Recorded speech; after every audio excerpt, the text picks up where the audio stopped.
Good morning, this is KELOLAND on the go with all you need to know in news and weather as you start your day. Court documents say a Laverne, Minnesota man is accused of killing his girlfriend days after being released from jail. 61-year-old Melvin Frazier is charged with second-degree murder. Court documents allege that Frazier killed Janelle Leah Carlson on July 24th in Laverne. A preliminary autopsy found Carlson died because a chest wound punctured both lungs and the heart. Frazier is currently being held in the Nobles County Jail.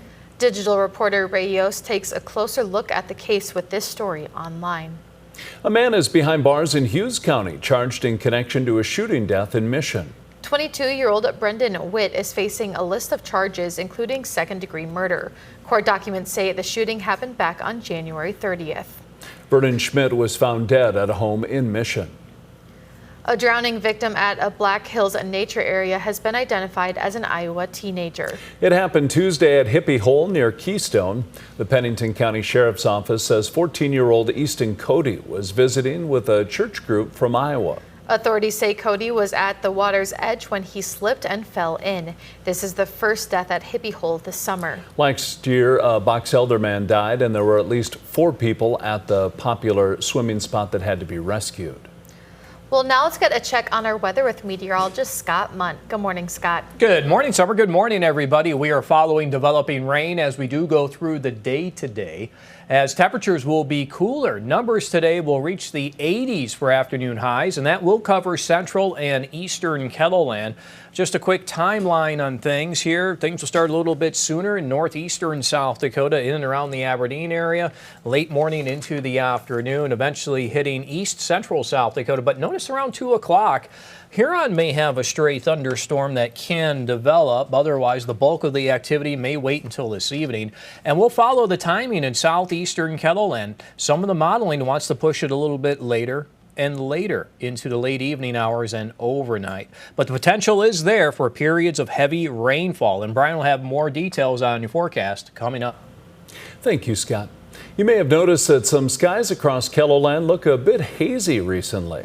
That's because of wildfire smoke that is seeping down from Canada. A Sanford doctor says it's smart to not be outside while the smoke lingers. What you want to do is limit that exposure so that you're not fostering the development of some kind of a disease process downstream.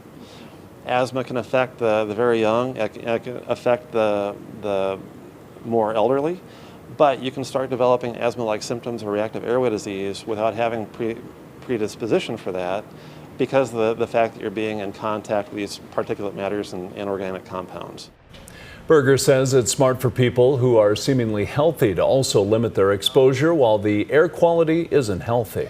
He also says that surgical masks won't help you with a haze like this. Only N95 masks that are appropriately fit for your face will help. Community Blood Bank supplies blood products to more than 40 area hospitals and is in search of more donors. The organization requires about 550 units per week to meet the needs of the hospitals, but summer blood shortages are common for a number of reasons. You've got people, they're out of their normal routine. They're going on vacation, they're going away for the weekends, camping. They don't have school, they're just out of their routine and they're away from town, so they're not thinking about donating. A person can donate whole blood every 56 days. National Night Out events are planned for neighborhoods across Sioux Falls. 13 neighborhood associations and 15 neighborhood watch groups are hosting events on August 4th. National Night Out allows residents to talk to police officers, firefighters, and city leaders.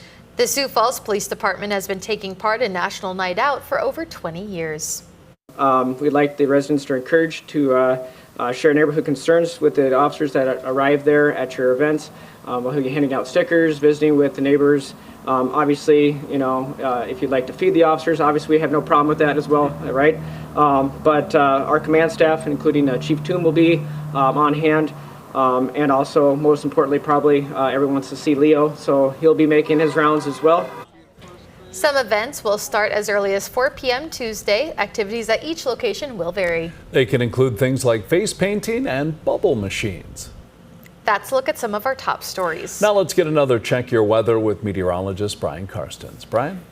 All right. Well, we've got an agenda here today to track rain chances. And of course, the most challenging component to the forecast is predicting how much rain and who is going to get the most rain. So I think on a day like today, when we're dealing with a lot of a hodgepodge of things, I'd like to root back to the basics, and that would be identifying our main fronts and looking at where those fronts will likely be. We think right now, and this is the European model, so it's doing, I think, a pretty accurate job of depicting some of the heavier totals developing starting this afternoon in the northeast. Okay, now you're noticing thunderstorms also beginning, or a continuation of some of what's been on radar in the south central, maybe bleeding over into parts of southeast South Dakota. Keep in mind, too, the Storm Prediction Center has an outlook for some severe weather across the south central. That's where your warmth and your instability will be greatest. Do you notice how things kind of arc up here into the northeast after 4 o'clock? And your rainfall rates are pretty significant. If you dig into some of these spots here, you will find some of the numbers will likely go above 4 inches, above 5 inches of rain. I'm not talking everybody, I'm talking about a few select spots. So I want to target some generalities, but I also want to make you think about that a little bit, that we will see some heavier totals here. So urban runoff can be a problem. You know, you get that much rain too quickly. That's kind of what we're looking at. Sioux Falls, most likely scenario. It's possible we could catch a thunderstorm this afternoon, but a line or a segment of thunderstorms will come in from the northwest, and then that would be our general footprint of rainfall on radar this evening. Okay, so that kind of explains that setup. By the way, backside of this storm system, the wind is out of the north. If you're like me, you'll probably want to get some fresh air blowing through. Looks like we've got, well, 70s tomorrow. That's pretty good if you like a cool down after all this heat, and I know several of you need some rain.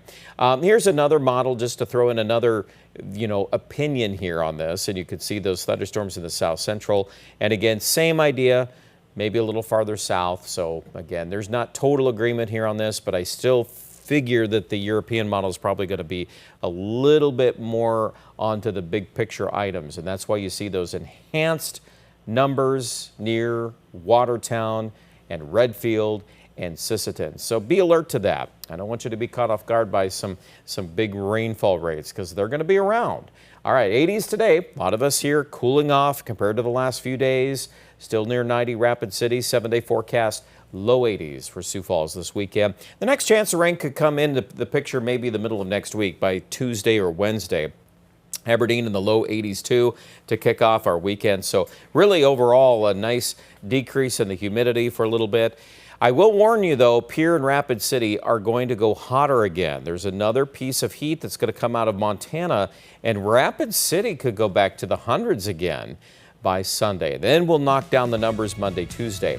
Check out more details on the weather at KELOLAND.com.